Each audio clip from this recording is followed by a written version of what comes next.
Let me ask you about Looking for Nikki. So I know that came out about 96-ish, 98. right?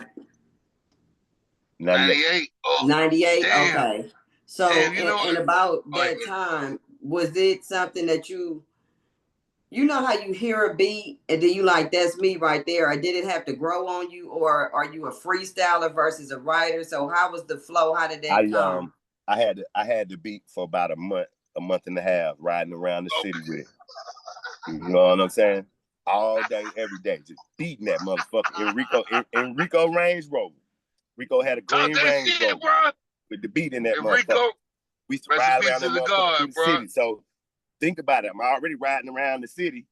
You know what I'm saying? And back then, we had Club Nikki's, we had Gentleman Club, we had all that shit. You see what I'm saying? So it was natural. We would hit 2 or 3 clubs in a day. You see what I'm saying? And end at like Crystal Palace. End at Crystal Palace until goddamn 9 o'clock the next morning type shit. The sun up when you get home. That is when partying was going till 6 in the morning, ain't it? Yeah, baby. 9. That motherfucker open 24 hours. It used to be open 24 hours. You hear me? The club was open. Club anytime. Club anytime. That motherfucker open 24 hours. Club anytime. Right there on P Street. Come on. 24 hours. 24 hours, y'all. Come on, coach. Make a long story short, me and my partner, man, we was just ride. You know what I'm saying? It was like, nigga, we been hitting all the parties, nigga, and goddamn, there was really this chick that used to come to 112 and Atlanta Live and shit like that. She had a couple of, she was the bad, like one of the early baddies. They used to roll out the red carpet from her. She had a football boyfriend or a baseball boyfriend, so she had that money, right? Mm-hmm. Right. Me and my homeboy, you know what I'm saying? We was lucky enough to fuck with them. You know what I'm saying? Like, these was the homegirls after that. Like, you know what I'm saying? Because back then, like I said, we had all the drugs, we had all the weed, you know what I'm saying? For them, you know what I mean? So it was natural. So we was like, y'all was the niggas to find, basically. Yeah, we was niggas. We brought the party. We was the life of the party. So that's how it came about.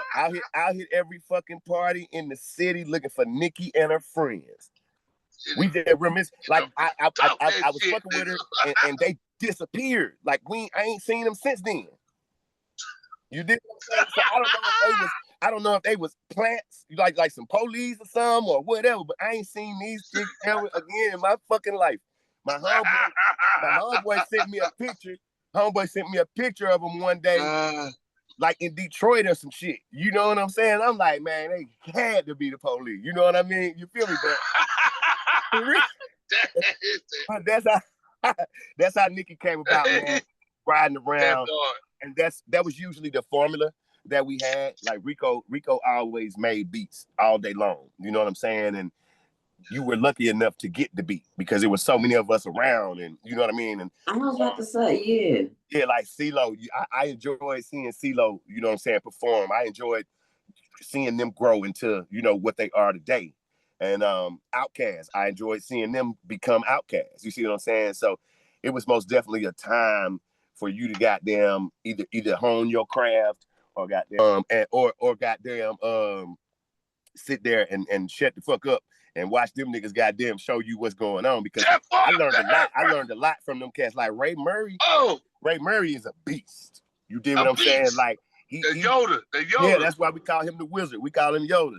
Like every new machine that came out, he didn't use no manual. And then you're like, this nigga automatically knew how to use it. It's like he autistic or something. And just, you know what I mean? That's how fighty nigga was. You know what I mean? So, like I said, I learned a lot on just the business side of it also. You see what I'm saying? I stayed in LA. I stayed in LA 3 months. I stayed in New York a month and a half recording at Chunking. You know what I'm saying? And I never really, I didn't meet Jimmy Iovine until towards the end, you know what I'm saying, of the situation. And I wish I would have met him before then. You see what I'm saying? Because I feel like I could have finagled a little bit more into the history of Will. You see what I'm saying? Because after you know, like, not to say that Rico was a bad, you know, businessman, but he made a lot of bad decisions, you know, when it came to putting the music out. And a real record label, they don't want you to do that. Like, he came with the same game that he was giving L.A. Reid over at LaFace. Interscope has always been like a rock label. You see what I'm saying? Right. They had red hot chili peppers. They had goddamn, you know what I'm saying, Bush and shit like that. Right. When Suge and them, when Suge and them came, Death Row and all them came, we had already had our deal. You know what I'm saying? The joint venture deal with Jimmy with Interscope. So that was the turn of history when all the rap labels combined with a goddamn rock label, or you know, the bigger labels. Universal Republic, goddamn, you know what I'm saying? That type shit. Rock Nation is now, you know, and it definitely changed the sound of music. You see what I'm saying? Because motherfuckers was like, shit, it ain't shit we can't do now. That's why Dre was able to put a symphony behind some rap shit, and them niggas put suits on, and goddamn, y'all still love that shit in the video because all the videos was big now, and then you had to do that. You know what I'm saying? And when fucking Missy Elliott came out with trash bags on, and it was like, this she crazy, but she jamming. You know what I'm saying? And it was just a look. It was a turn of history for hip hop, man. And so we definitely set a real trend as the Dungeon family. That's what I'm trying to tell you, because it broke everybody. It broke everybody out of their shell into saying that, you know what, it's our time now. If you think about it, every fucking city had their own star. Remember, we was listening to 8 Ball and MJG. We was listening. Yeah. We were listening to Master P. West Coast. Yeah, Master P. West Coast. We had Spice One and MC Aid and all them folks back then. So everybody. Then it went. Remember Fabulous and them. They had their little crew. Timberland, Missy. But that's when music was good, though. That's all I'm saying. It ain't like that no more. It ain't like that no more. You competing with yourself, because everybody that's around you, they want to sound like you. And that's why motherfuckers want that sound. Nigga, I done put life back into the whole motherfucking city. You know what I'm saying? And one song. That's why I told her. I'm telling you, bro. And that's really how I feel, dog. I breathe life back into the city, my nigga. I tell you that shit. Didn't I tell you that they was about to bring all of the real shit back last year? Remember that? Yeah. That part. Yeah. Well, now we coming. All these labels see that it's kind of gimmicky, and they trying to see how they can make their money. You did what I'm saying? Like, most of their artists already have 1 million followers.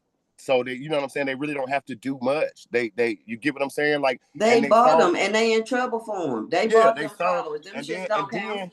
Then they turn right around and get killed. Yeah. Well, that part.